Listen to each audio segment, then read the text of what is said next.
Assalamualaikum. Nah ini ya, lakso ya, salah satu makanan khas Palembang yang terbuat dari tepung beras. Seperti ini nih.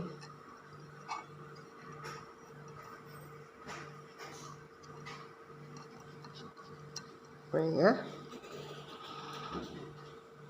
Warnanya putih, cantik ya. Dimakan dengan kuah santan yang rasanya gurih dan lemak nih, seperti ini ya. Kuah laksonya warnanya juga cantik sekali. Kita siramkan ya di atas lakso seperti ini. Taburi dengan bawang goreng ya. Terus nih tambahkan sambal merah.